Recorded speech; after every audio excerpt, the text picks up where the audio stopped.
आज के इस सुपर शोडाउन में हम सिर्फ 2 मॉन्स्टर के बीच शोडाउन नहीं करेंगे, बल्कि 6 मॉन्स्टर के बीच शोडाउन करेंगे और जानेंगे कि इनमें से कौन सा मॉन्स्टर सबसे शक्तिशाली है। सबसे पहले जानेंगे किंग गिदरा और डिस्ट्रॉयर में कौन ज़्यादा शक्तिशाली है। फिर जानेंगे वारबैट और स्मग में कौन ज़्यादा शक्तिशाली है। फिर लास्ट में जानेंगे ओइड गिदरा और कथुर में कौन ज़्यादा शक्तिशाली है। तो बिना किसी देरी के चलो स्टार्ट करते हैं।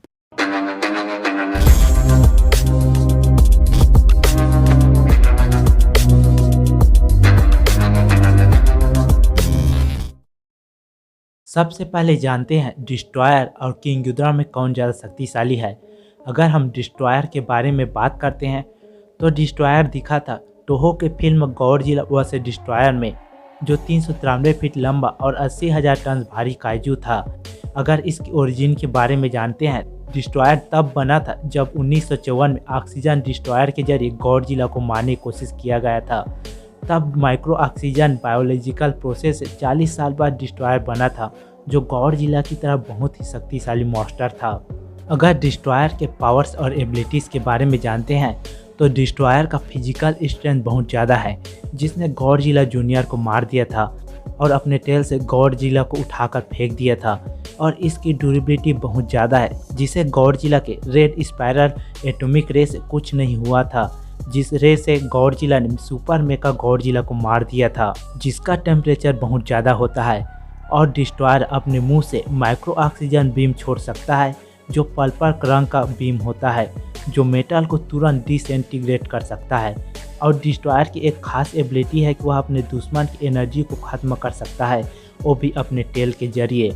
यह मॉन्स्टर दूसरे मॉन्स्टर के डीएनए को एब्जॉर्ब करके खुद को म्यूटेट कर सकता है, जैसे कि वह गॉडजिला के डीएनए को एब्जॉर्ब करके म्यूटेट हुआ है। डिस्ट्रॉयर अपने हॉर्न से एक प्रकार का ब्लेड निकालता है, जिससे वह अपने दुश्मन के बॉडी को काट सकता है, जैसे कि उसने गॉडजिला की बॉडी को काट दिया था। इसके अलावा डिस्ट्रॉयर उड़ सकता है। स्टोमिक बीम है, जो डिस्ट्रॉयर का दूसरा बीम अटैक है।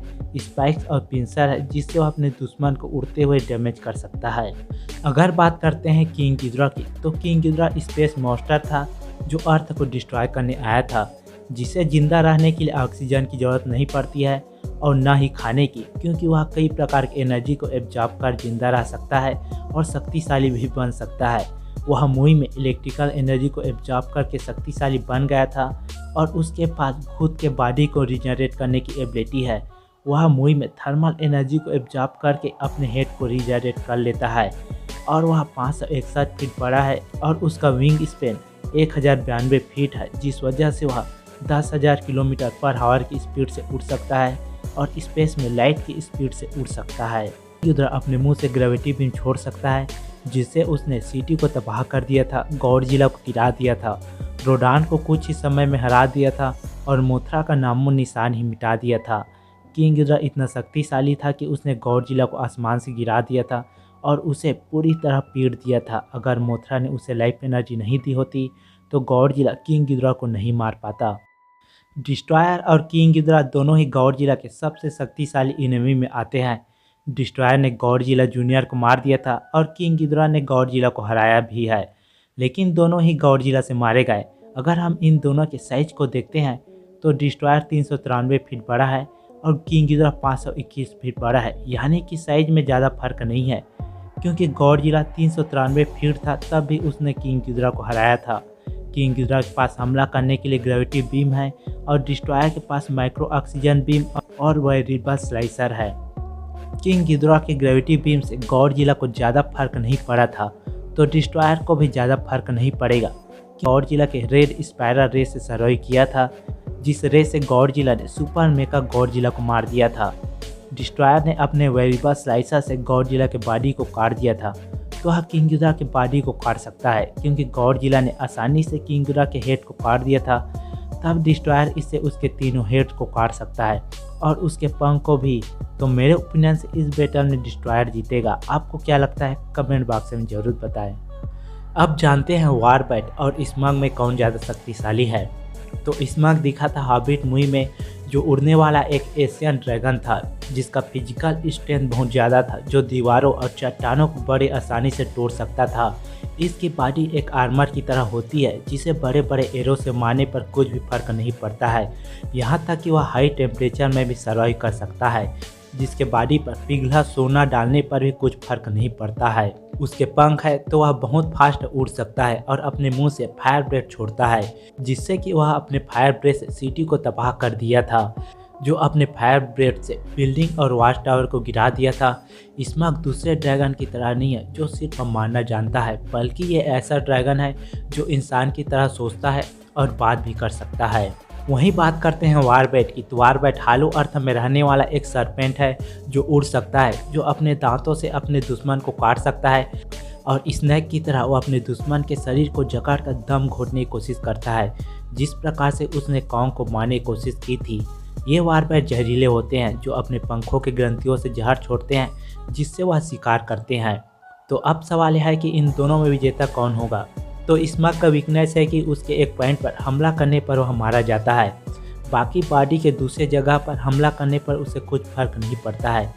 वहीं वारबैट ज़्यादा ड्यूरेबल नहीं होते, क्योंकि कॉन्ग ने एक वारबैट को आसानी से मार दिया था और दूसरे वारबैट के हेड को उखाड़ दिया था, यानी कि स्मग की ड्यूरेबिलिटी ज़्यादा है।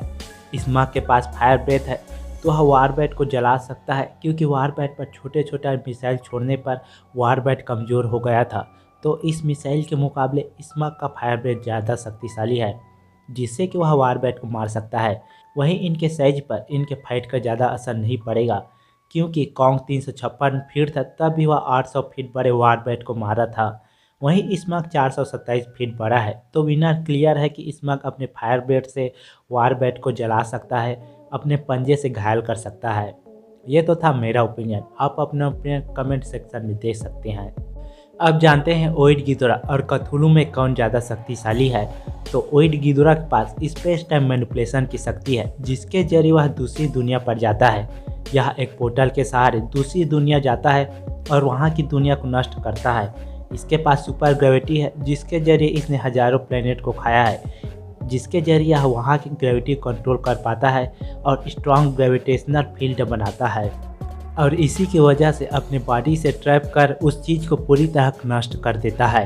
इंटेंजिबिलिटी की शक्ति है, जिसके जरिए यह स्टारशिप को नष्ट कर पाया और दूसरी दुनिया में इंटर करने पर वहाँ की एनर्जी इसको कोई नुकसान नहीं पहुँचा पाती। जैसे कि गॉडजिला के अटैक से ओइड गिदोरा कुछ नहीं हो रहा था और ओइड गिदोरा गॉडजिला अर्थ को बाइट कर पा रहा था। एनर्जी बाइट है, जिसके जरिए अपने दुश्मन को बाइट करके उसके एनर्जी को ख़त्म करता है, जैसे कि गॉडजिला की एनर्जी को ख़त्म कर रहा था। वहीं कथुलू की बात करते हैं तो कथुलू एक रहस्यमय क्रिएचर है, जो पहली बार 1928 की कहानी द कॉल ऑफ कथुलू में बताया गया था। कथुलू मुख्य रूप से अपने विचित्र रूप और विशाल आकार के लिए जाना जाता है, जो कई मूवी और गेम्स में दिख चुका है, जिसका ऑक्टोपस जैसा सिर होता है और उड़ने के लिए पंख होता है। कथुलू एक इमॉर्टल बीइंग है, जिसके पास कई सारे पावर्स और एबिलिटीज़ है, जो अपना रूप बदल सकता है और साइज को बड़ा या छोटा कर सकता है। इसके पास ग्रेट स्ट्रेंथ है और वहीं भारी मात्रा में किसी चीज़ या जीव को नुकसान पहुंचा सकता है। वह पंखों का इस्तेमाल करके भारी उड़ान भर सकता है और समुद्र की विशाल गहराई में डुबकी लगा सकता है। इसके पास महान मानसिक क्षमताएं हैं, क्योंकि वह टेलीपैथिक रूप से संवाद करता है। इसके अलावा कथुलू के पास वास्ट डार्क पावर्स, मैजिक और प्लाज्मा मैनिपुलेशन जैसी पावर्स है। कथुलू और ओइड गिदोरा दोनों के पास डार्क शक्ति है, लेकिन ओइड गिदोरा की शक्ति यूनिवर्सल लेवल की है, जो दूसरे डायमेंशन में जा सकता है और वहाँ की दुनिया को ख़त्म कर सकता है। लेकिन कथुलू को उतना शक्तिशाली नहीं बताया गया है कि वह एक अर्थ को डिस्ट्रॉय कर पाता है या नहीं, जबकि ओइड गिदोरा ने हजारों दुनिया को नष्ट किया है और वहाँ के मॉन्स्टर को मारा है। उसकी शक्ति इतना ज़्यादा है कि दूसरे डायमेंशन के जीवों से कम्युनिकेट कर सकता है और स्पेस टाइम को मैनिपुलेट कर सकता है। वहीं कथुलू को इतना शक्तिशाली नहीं बताया गया है, तो मेरे ओपिनियन से इसमें विनर ओइड गिदोरा होगा, जो कथुलू को आराम से हरा सकता है। आपको क्या लगता है कमेंट बॉक्स में ज़रूर बताएं।